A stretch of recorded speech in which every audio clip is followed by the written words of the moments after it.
He urged the faithful to imbibe the essence of Ramadan, the Eid al-Fitr celebration, and the values therein as guide for daily living. Ayuda called for prayers for peace, improved security, and economic prosperity of Ondo State. The Department of State Services (DSS) has confirmed the arrest of 2 gunmen in Kano State allegedly transporting arms for a planned attack in a northern state. DSS Public Relations Officer Peter Afunaya said the suspects were in possession of 2 assault rifles, empty magazines, a motorcycle, and a sack of yams in which the guns were concealed. Afunaya said the development underscores the need for citizens to be extra vigilant and report any unusual or suspicious movements, presence, or acts to the security agencies nearest to them. He enjoins operators and patrons of fun, hospitality, and tourism centers to be cautious during the festive periods and scale up measures to ensure safety of their facility. The federal government has expressed deep concerns about the escalation of the conflict in Sudan between the Sudan Armed Forces and the paramilitary group, the Rapid Support Forces, which has brought death and untold suffering to civilians.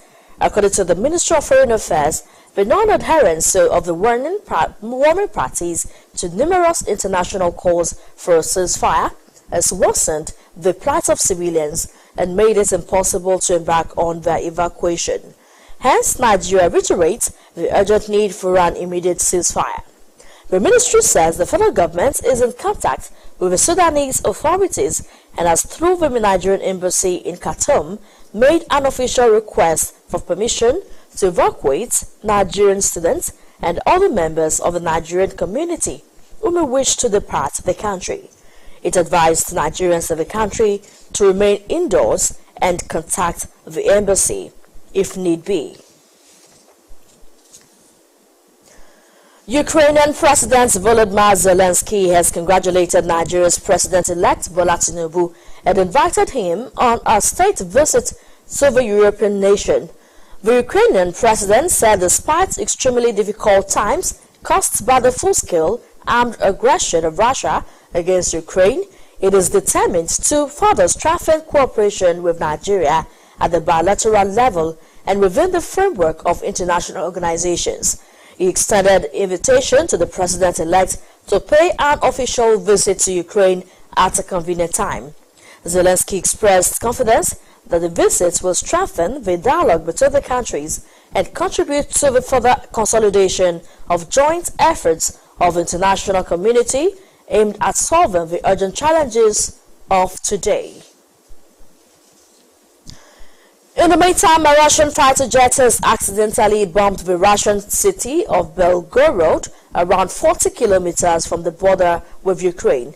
The bomb left a 20-meter crater and caused an explosion so large it blew a car onto the roof of a nearby shop.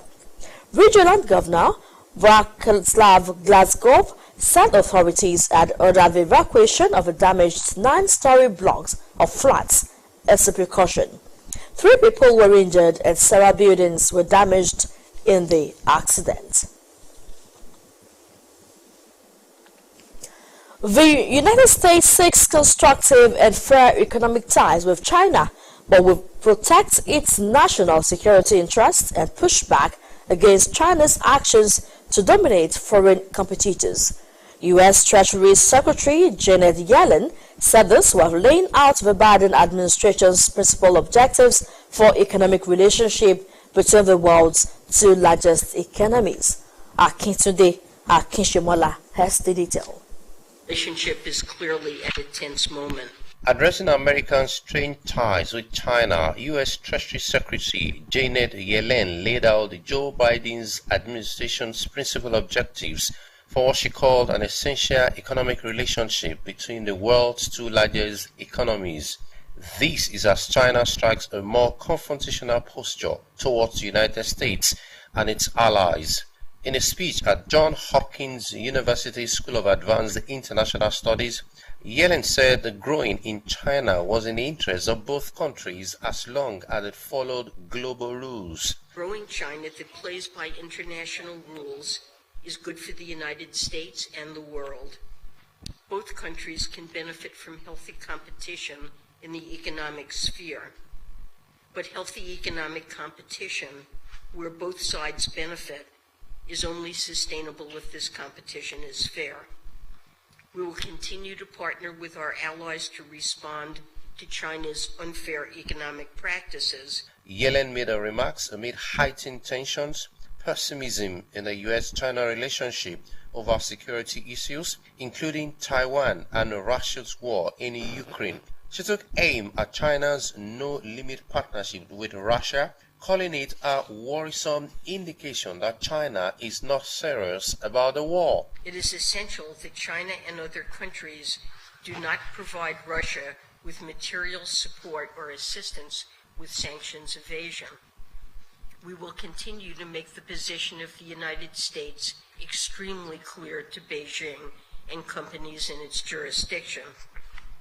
The consequences of any violations would be severe. Yellen says she intends to travel to Beijing at the appropriate time and to meet with her new Chinese counterpart, but the Treasury Office offered no details on the timing of the trip.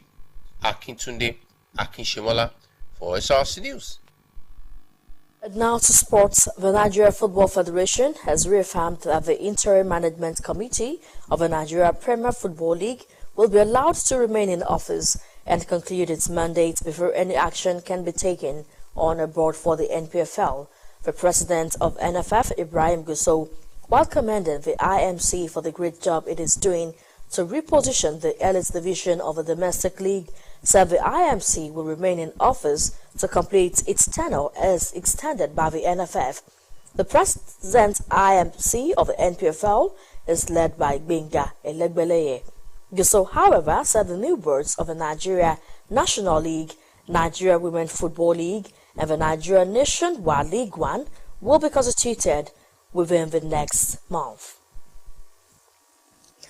And with that, we conclude World at Noon this afternoon. Thank you so much for watching.